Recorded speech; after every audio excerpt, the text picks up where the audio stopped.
Good evening student. आज मैं आपको प्रौढ़ शिक्षा कार्यक्रम के बारे में जानकारी देती हूँ। प्रौढ़ शिक्षा क्या है? सबसे पहले हम प्रौढ़ का अर्थ जानेंगे।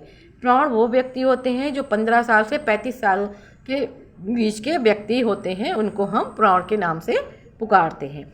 यानी कि 15 से 35 वर्ष की अवस्था वाले सभी व्यक्ति प्रौढ़ की श्रेणी में आते हैं। अब प्रौढ़ शिक्षा क्या है? यानी कि 15 से 35 साल तक के वो व्यक्ति जो बिल्कुल निरक्षर हैं या साक्षर हैं, वो अपनी शिक्षा अनवरत यानी कि लगातार जारी रखना चाहते हैं, उनको ये शिक्षा दी जाती है। ये औपचारिक और अनौपचारिक दोनों माध्यमों से दी जाती है। इसमें भारत में जो साक्षरता की दर थी वो बहुत कम थी। उस समस्या को दूर करने के लिए ये प्रौढ़ शिक्षा कार्यक्रम चलाए गए। इसमें 3R एजुकेशन को सम्मिलित किया गया, पढ़ना, लिखना और सामान्य गणित, इसको इसमें लागू किया गया। अक्टूबर 1978 के प्रारंभ में किए गए प्रौढ़ शिक्षा कार्यक्रम में अब जागरूकता, व्यावहारिकता व साक्षरता का भी समावेश किया गया है। अलग अलग विद्वानों ने प्रौढ़ शिक्षा की अलग अलग परिभाषाएं दी हैं। यूनेस्को रिपोर्ट के अनुसार प्रौढ़ शिक्षा से तात्पर्य है पूर्ण मानव की शिक्षा। यह व्यक्ति को सशक्तता प्रदान करेगी जिससे उसमें विश्व का ज्ञान प्राप्त हो सके। ये हमारी यूनेस्को ने डेफिनेशन दी है।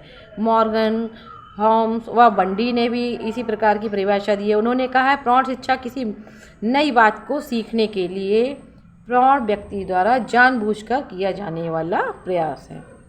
अब प्रौढ़ शिक्षा आप जान गए। अब है प्रौढ़ समाज शिक्षा।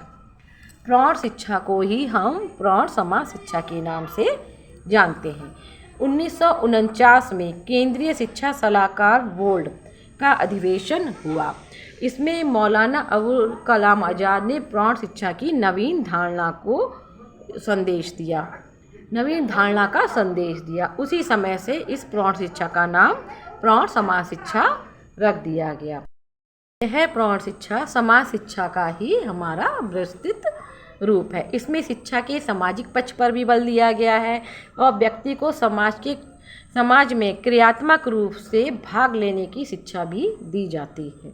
उसमें नागरिकता की भावना को उत्पन्न किया जाता है तथा अवकाश जो होता है उसके सदुपयोग का भी इसमें बताया जाता है कि आप अवकाश को कैसे सदुपयोग करें, कैसे मनोरंजन का सदुपयोग करें। अब प्रौढ़ समाज शिक्षा के हमारे 2 मेन उद्देश्य हैं। एक तो व्यक्तिगत उद्देश्य है और दूसरा हमारा सामाजिक उद्देश्य है।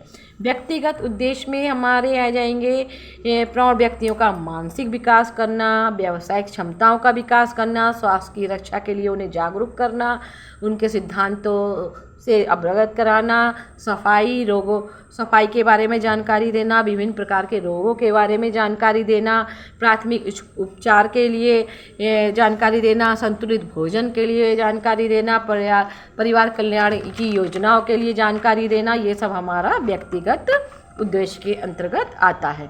अब आपका दूसरा हमारा जो उद्देश्य है वो है हमारा सामाजिक उद्देश्य। सामाजिक उद्देश्य में प्रौढ़ में सामाजिक आदर्शों का बढ़ावा देना है, जिसमें समाज में समानता, भाईचारा, सहयोग की भावना हमारी विकसित हो सके।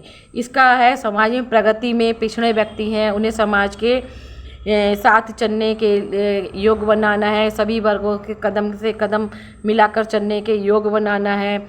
इसमें राष्ट्रीय संसाधन है, भूमि, जल, वनस्पति, वन्यजीव, ऊर्जा के स्रोत का संरक्षण करना है, उन्हें विकसित करना है, उनका सही तरीके से उपयोग करना सिखाना है। जो उनकी सहकारी संस्थाएं हैं उनकी स्थापना करना है, उनका संगठन करना है और उनका संचालन करना है। अब प्रौढ़ शिक्षा का जो कोठारी आयोग द्वारा जो षष्ठमुखी कार्यक्रम है वो इस प्रकार है। सबसे पहला है निरक्षरता का उन्मूलन, यानी कि जो निरक्षर व्यक्ति हैं, उन्मूलन मीन्स उनका बिल्कुल निरक्षरता को समाप्त करना, उसको दूर करना, उन्मूलन करना। दूसरा है अनवरत शिक्षा, यानी कि लगातार चलने वाली शिक्षा। अनवरत मीन्स लगातार चलने शिक्षा के मार्ग में कोई भी बाधा न आना। फिर है पत्राचार पाठ्यक्रम। पत्राचार के माध्यम से भी घर बैठे हम लोग शिक्षा प्राप्त कर सकते हैं। पुस्तकालय यानी कि लाइब्रेरी। फिर विश्वविद्यालय के कार्य आ जाएंगे, इसमें संगठन और प्रशासन इसमें आ जाएंगे। अब प्रौढ़ शिक्षा की आवश्यकता क्यों पड़ी, इसका हमारा क्या महत्व है, तो इसमें है ये प्रौढ़ लोकतंत्र की सफलता के लिए कार्यक्रम बहुत आवश्यक है। शिक्षा के मनोरंजन व अवकाश के क्षणों का सदुपयोग करने के लिए भी हमें इसकी आवश्यकता पड़ी। सामुदायिक विकास कार्यक्रमों के लिए भी ये हमारे लिए आवश्यक है। अतः हम कह सकते हैं कि प्रौढ़ शिक्षा कार्यक्रम वो कार्यक्रम है जो 15 से 35 साल के व्यक्तियों के लिए होता है। इसमें 3D एजुकेशन की व्यवस्था की गई है, लिखना पढ़ना और सामान्य गणित, जिससे व्यक्ति का संपूर्ण विकास हो सके वो देश की राष्ट्र की प्रगति में सहायता प्रदान कर सके।